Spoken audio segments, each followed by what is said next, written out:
आंदे आंदे आंदे आंदे आंदे आंदे। तन्हा तन्हा दिल धड़के,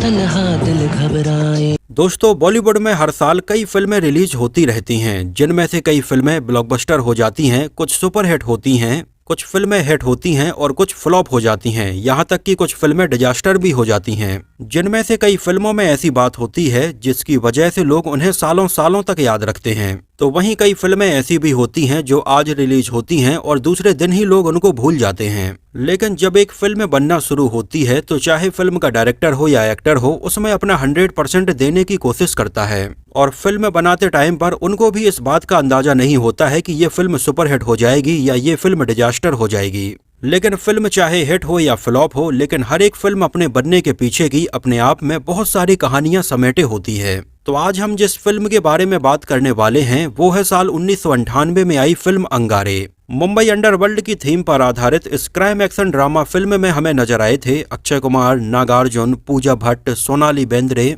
गुलशन ग्रोवर, परेश रावल, कुलभूषण खरबंडा और इरफान कमल। हालांकि फिल्म अंगारे में जो सब्जेक्ट रखा गया था या इसकी जो थीम थी वो बहुत अच्छी थी, लेकिन अफसोस कि ये फिल्म उस समय उतनी ज्यादा नहीं चल पाई थी और आज भी बॉलीवुड की एक अंडररेटेड फिल्म बनी हुई है। एक्चुअली उस समय फिल्म अंगारे के उतने ना चलने के पीछे का एक रीजन ये भी रहा कि ये फिल्म 24 जुलाई 1998 को रिलीज हुई थी और उसी साल 1998 में ही जुलाई महीने में फिल्म अंगारे के 3 हफ्ते पहले फिल्म सत्या भी रिलीज हुई थी। राम गोपाल वर्मा की ये फिल्म उस समय मुंबई अंडरवर्ल्ड की थीम को ही एक्सप्लोर कर रही थी और उस समय फिल्म सत्या के चाहे गाने हो, मनोज बाजपेयी की परफॉर्मेंस हो, ये सारी चीजें लोगों ने बहुत ज्यादा पसंद की थी और उस समय फिल्म सत्या का जादू लोगों के सर चढ़ के बोल रहा था। इसी वजह से उसी महीने रिलीज हुई फिल्म अंगारे उतनी नहीं चल पाई। लेकिन अगर आपने फिल्म अंगारे देखी होगी या आप अक्षय कुमार के अगर डाई हार्ड फैन हैं तो आप जानते ही होंगे कि उस समय अक्षय कुमार ने फिल्म अंगारे के कई सीन्स में अपनी जान की बाजी लगा दी थी। यहाँ तक कि फिल्म का एक एक्शन सीन था जिसमें अक्षय कुमार को एक 7 मंजिल ऊंची इमारत से रोड के दूसरी तरफ बनी 4 मंजिल इमारत की छत के ऊपर कूदना था। फिल्म का डायरेक्शन कर रहे थे महेश भट्ट, तो उस समय उन्होंने अक्षय कुमार से कहा कि इसके लिए उनके बॉडी डबल का यूज करेंगे। लेकिन अक्षय कुमार हमेशा से ही अपने स्टंट खुद करने के लिए जाने जाते हैं, फिर चाहे ये स्टंट कितने भी खतरनाक हों। और अक्षय कुमार ने महेश भट्ट को उनके बॉडी डबल के लिए साफ साफ मना कर दिया और कहा कि ये स्टंट वो खुद ही परफॉर्म करेंगे। लेकिन ये स्टंट बहुत ज्यादा खतरनाक और बहुत ज्यादा रिस्की था कि अगर अक्षय कुमार थोड़ी से भी चूकते तो उनकी जान भी जा सकती थी। और उस समय महेश भट्ट के कई बार उन्हें समझाने के बाद भी अक्षय कुमार मानने के लिए तैयार नहीं थे। महेश भट्ट ने कहा कि वो तो उन्हें ये स्टंट करते हुए नहीं देखेंगे और अगर अक्षय कुमार को मरने का इतना ही शौक है तो वो जरूर इसको करें। और बस ये बात बोलकर महेश भट्ट फिल्म के सेट से चले गए थे और बाद में अक्षय कुमार ने डायरेक्टर के बिना ही कैमरामैन के साथ में मिलकर ये स्टंट खुद परफॉर्म किया था, जिस स्टंट में आप साफ साफ देख सकते हैं कि अक्षय कुमार इस ऊंची बिल्डिंग से दूसरी बिल्डिंग के ऊपर कूद रहे हैं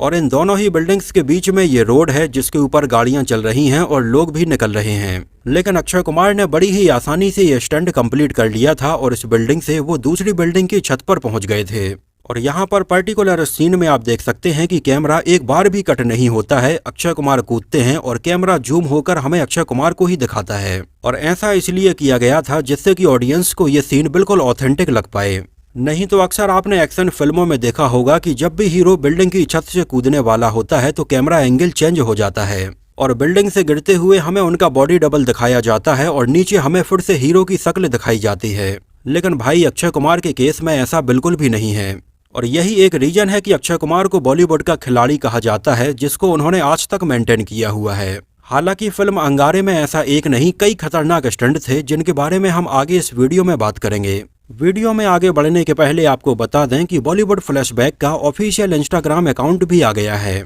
बॉलीवुड फ्लैशबैक ऑफिशियल के नाम से, जहां पर हम बॉलीवुड से रिलेटेड कई रील्स शेयर करते रहते हैं। और यहाँ पर अगला वीडियो कौन सी मूवी के ऊपर आएगा इस बारे में भी आपको काफी पहले ही जानकारी मिल जाएगी, तो तुरंत जाकर आप इसको इंस्टाग्राम पर फॉलो करें। ये है बॉलीवुड फ्लैशबैक ऑफिशियल के नाम से, जिसकी लिंक मैंने नीचे कमेंट सेक्शन में और डिस्क्रिप्शन बॉक्स में भी दी है। फिल्म की कहानी लिखी थी जावेद सिद्दीकी, आकाश खुराना और रॉबिन भट्ट ने। डायरेक्शन किया था आशिकी, जुनून, नाजायज और नाराज जैसी कई बेहतरीन फिल्में बनाने वाले डायरेक्टर महेश भट्ट ने। फिल्म को प्रोड्यूस किया था गोल्डी बहल ने अपनी प्रोडक्शन कंपनी रोज मूवीज कंबाइंस के बैनर तले। एक्चुअली 24 जुलाई 1998 को अंगारे के साथ में ही क्लैश हुआ था अजय देवगन और काजोल की फिल्म प्यार तो होना ही था का, जिसके गाने उस समय ऑलरेडी सुपरहिट हो चुके थे और अजय देवगन और काजोल को लेकर ये चल रहा था कि ये दोनों शादी करने वाले हैं। इस वजह से ऑडियंस इन दोनों को प्यार तो होना ही था में देखने के लिए बहुत ज्यादा एक्साइटेड थी और उस समय अंगारे के साथ में हुए इस क्लैश में प्यार तो होना ही था सुपरहिट रही थी और अंगारे फ्लॉप रही थी।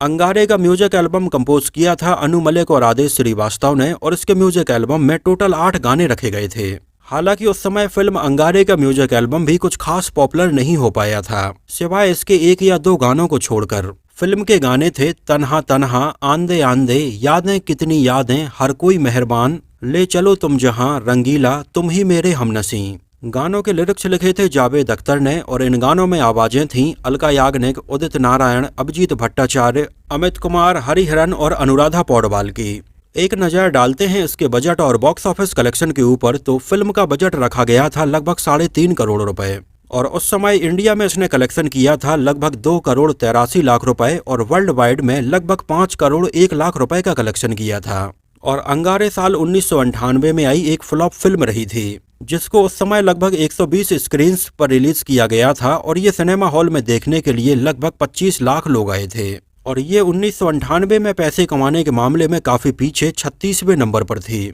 वैसे अगर देखा जाए तो 1998 में बॉलीवुड की एक से बढ़कर एक फिल्में रिलीज हुई थीं, जहां इस साल पहले नंबर पर थी कुछ कुछ होता है, दूसरे नंबर पर थी प्यार तो होना ही था, तीसरे नंबर पर थी सोल्जर, चौथे नंबर पर थी बड़े मियाँ छोटे मियाँ और 5वें नंबर पर थी प्यार किया तो डरना क्या। और फिल्म अंगारे को IMDb पर 5.2 आउट ऑफ 10 रेटिंग मिली हुई है। एक्चुअली 90s में महेश भट्ट कई फिल्में एक साथ डायरेक्ट करते थे और यही एक रीजन है कि हर साल उनकी 3 से 4 फिल्में रिलीज होती थीं और 1998 में भी उनकी अंगारे के अलावा डुप्लीकेट, दुश्मन और जख्म जैसी फिल्में रिलीज हुई थीं। हालांकि महेश भट्ट के ऊपर अक्सर इस बात का भी आरोप लगता रहा है कि उनकी फिल्में या तो किसी हॉलीवुड फिल्म का रीमेक होती थीं या फिर अपनी फिल्म की स्टोरी लाइन वो किसी न किसी साउथ की फिल्म से लेते थे। तो सेम उनकी फिल्म अंगारे के साथ में भी था जो कि साल 1990 में आई एक American crime drama film state of grace से इंस्पायर्ड है। इन दोनों ही फिल्मों की थीम बिल्कुल सिमिलर है और कई सीन तो बिल्कुल एक जैसे ही नजर आ रहे थे।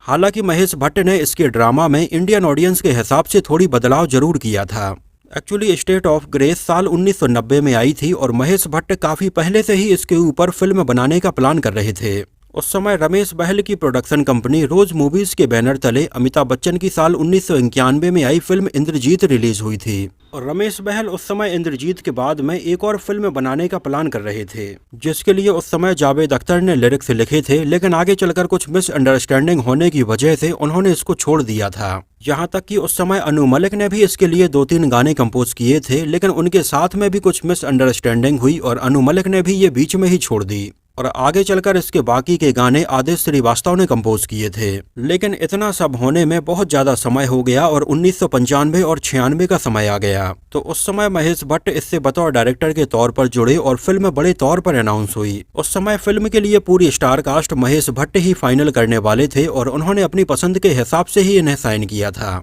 जहां सबसे पहले तो महेश भट्ट की इंस्पेक्टर अमर मेहरा वाले रोल में अक्षय कुमार पहली पसंद थे। उन्होंने इसके लिए अक्षय कुमार को अप्रोच किया और अक्षय कुमार भी उस समय बहुत ज्यादा खुश थे कि वो महेश भट्ट की फिल्म में काम करने वाले हैं। और वैसे अगर देखा जाए तो ऑफिशियली अक्षय कुमार की महेश भट्ट के साथ में ये पहली फिल्म थी, लेकिन फिर भी शायद आप में से बहुत सारे लोग या अक्षय कुमार के कई डाई हार्ड फैंस भी ये बात नहीं जानते होंगे कि अक्षय कुमार 1991 में आई अपनी डेब्यू फिल्म सौगंध और दीदार के पहले भी एक फिल्म में काम कर चुके थे और ये फिल्म थी साल 1987 में आई महेश भट्ट के द्वारा ही डायरेक्ट की गई फिल्म आज, जिसमें वैसे तो हमें राज बब्बर, स्मिता पाटिल और कुमार गौरव जैसे एक्टर्स नजर आए थे, लेकिन उस समय फिल्म आज के एक छोटे से सीन में अक्षय कुमार को कराटे इंस्ट्रक्टर के तौर पर साइन किया गया था। और फिल्म आज ऐसी पहली फिल्म थी जब अक्षय कुमार ने किसी बॉलीवुड फिल्म के लिए कैमरे का सामना किया था। फिल्म आज का ये सीन आप देख सकते हैं जिसमें अक्षय कुमार ये कराटे सिखाते हुए नजर आ रहे हैं, लेकिन अफसोस कि इसमें अक्षय कुमार का चेहरा भी हमें साफ साफ दिखाई नहीं दे रहा है।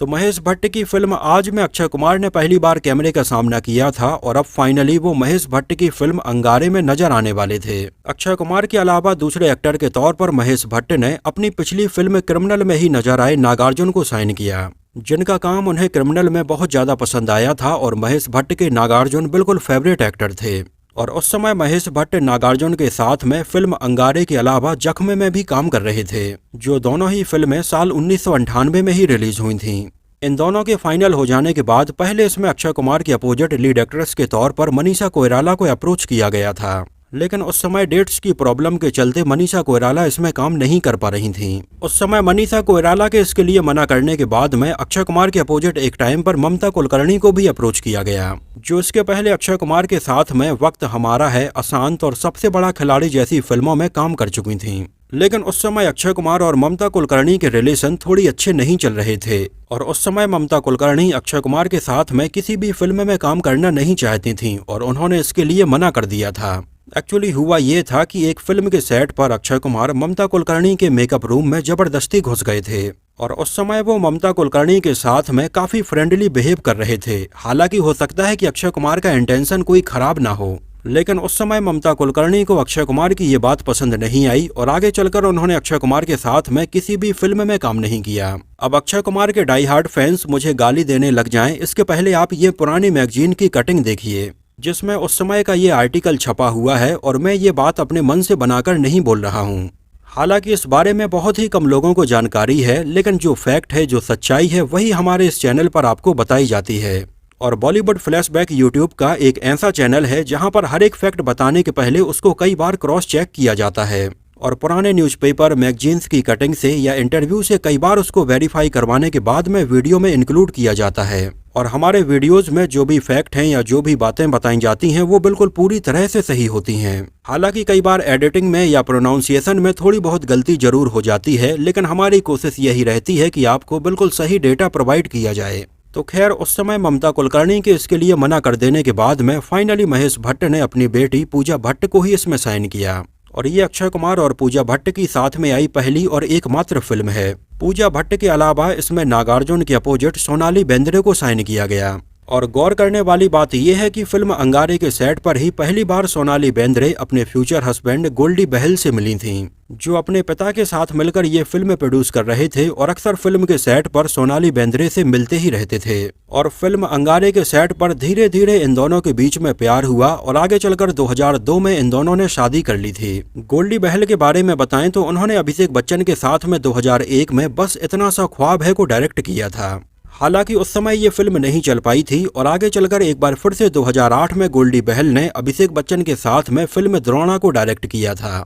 लेकिन गोल्डी बहल की अभिषेक बच्चन के साथ में डायरेक्ट की गई ये दोनों ही फिल्में बुरी तरह से फ्लॉप रही थीं। उस समय फिल्म अंगारे के बनने में और रिलीज होने में लगभग 2.5 साल का समय लग गया था और इसी वजह से अगर आप कई सीन में अक्षय कुमार के बालों को ध्यान से देखेंगे या परेश रावल के बालों को देखेंगे तो कई सीन में ये बाल हमें छोटे और बड़े होते हुए नजर आते हैं। इसके अलावा फिल्म में मेन विलेन लाला रोशन लाल के रोल में गुलशन कुमार को साइन किया गया, जिसमें गुलशन कुमार का ये खतरनाक लुक डिजाइन किया गया था जहां पर वो अपने माथे पर हल्दी और चावल लगाए हुए नजर आते हैं। यहाँ पर एक और चीज गौर करने वाली थी कि जब भी फिल्म में गुलशन कुमार की एंट्री होती है तो हमें एक अलग टाइप का बैकग्राउंड म्यूजिक सुनाई देता है और अगर आप इस बैकग्राउंड म्यूजिक को ध्यान से सुनेंगे तो आपको समझ में आएगा कि यहाँ पर पीछे से कोई हमिंग कर रहा है। एक्चुअली उस समय महेश भट्ट ये चाहते थे कि विलेन के तौर पर गुलशन कुमार के लिए बिल्कुल एक अलग बैकग्राउंड म्यूजिक डिजाइन किया जाए और इसके लिए उस समय महेश भट्ट को कई अलग अलग तरह के बैकग्राउंड म्यूजिक सुनाए गए, लेकिन ये उन्हें पसंद नहीं आ रहे थे।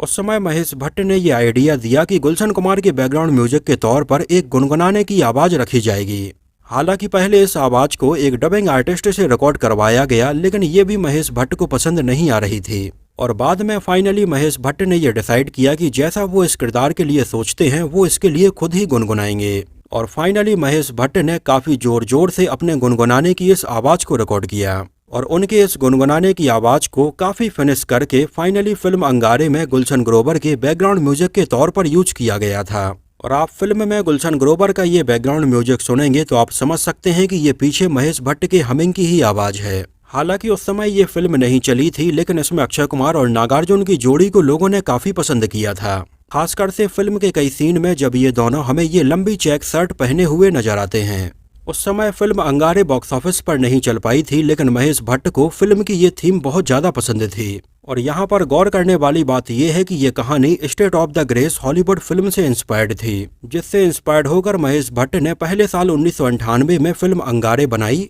और बाद में सेम इसी स्टोरी से इंस्पायर्ड होकर उन्होंने 2003 में इमरान हाशमी के साथ में फिल्म फुटपाथ भी बनाई थी। उनकी फिल्म फुटपाथ में भी लगभग हमें यही थीम देखने के लिए मिली थी और इसमें हमें इमरान हाशमी, आफ्ताब शिवदासानी, इरफान खान और बिपाशा बासु नजर आए थे। हालांकि उस समय फिल्म फुटपाथ भी बॉक्स ऑफिस पर कुछ खास नहीं चल पाई थी, लेकिन इसके गाने उस समय काफी पॉपुलर हुए थे। इसके अलावा फिल्म को मुंबई की कई रियल लोकेशंस पर शूट किया गया था और इसमें जो भी फाइट सीन या एक्शन सीन रखे गए थे उसको बिल्कुल रियल तरीके से ही शूट किया गया था, जिसमें ना तो किसी तरह के स्लो मोशन का यूज किया गया था और ना ही कोई over the top action scene रखा गया था। महेश भट्ट चाहते थे कि ये फिल्म बिल्कुल रियलिस्टिक बने, इसी वजह से इसका एक्शन भी बिल्कुल रियल ही होना चाहिए। हालांकि फिल्म अंगारे में अक्षय कुमार के बिल्डिंग से कूदने वाले इस सीन के बारे में तो मैंने आपको पहले ही बताया है कि जब 7 मंजिल ऊंची बिल्डिंग से अक्षय कुमार ने इस 4 मंजिल ऊंची बिल्डिंग के ऊपर छलांग लगाई थी तो उस समय महेश भट्ट सेट से चले गए थे, एग्जैक्ट ये बोलते हुए कि ये मर जाएगा, इसको ये सीन नहीं करना चाहिए,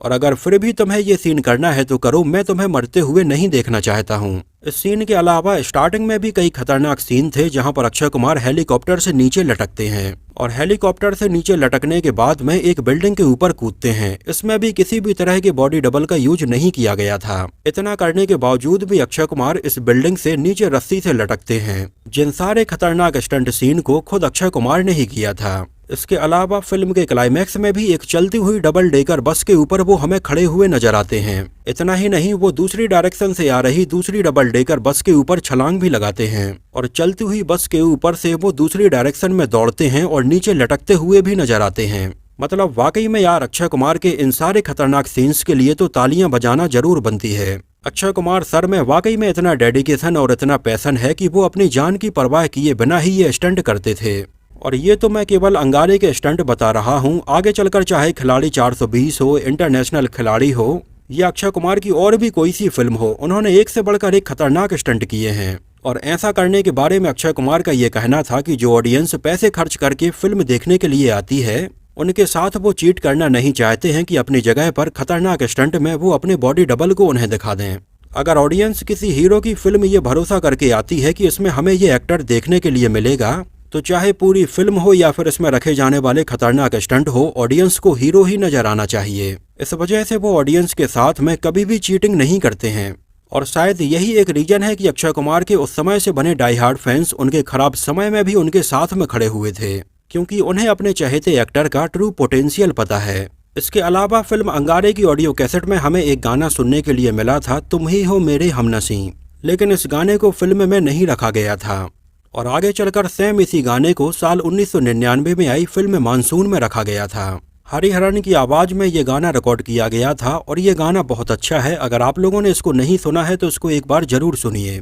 दोनों ही फिल्मों के म्यूजिक एल्बम टी सीरीज के बैनर तले रिलीज हुआ था और इन दोनों ही फिल्मों के म्यूजिक एल्बम में ये गाना था। इसके अलावा फिल्म का एक और गाना था ले चलो तुम जहां, जो भी हमें अंगारे के ऑडियो कैसेट में सुनने के लिए मिला था। एक्चुअली ये गाना भी एक एल्बम का गाना था, पगला कहीं का, जिसमें भी हमें यही गाना सुनने के लिए मिला था। तो दोस्तों, ये तो बात हुई फिल्म अंगारे से जुड़े बहुत सारे अननोन फैक्ट्स के बारे में। मैंने बहुत पहले जब ये फिल्म देखी थी तो मुझे तो काफी पसंद आई थी। आप लोगों को ये फिल्म कैसी लगी थी हमें कमेंट सेक्शन में जरूर बताना। और अगर आप में से किसी ने इसको सिनेमा हॉल में देखा हो तो हमें सिनेमा हॉल का नाम और शहर का नाम भी जरूर मेंशन करना। तो फिलहाल के लिए इस वीडियो में इतना ही। अगर ये वीडियो आपको पसंद आया हो, मेरी मेहनत आपको पसंद आई हो, तो उसको प्लीज लाइक करके मुझे इस बात का जवाब जरूर दीजिए। तो मिलते हैं किसी नए वीडियो में कुछ और ऐसी ही इंटरेस्टिंग और रोचक बातों के साथ।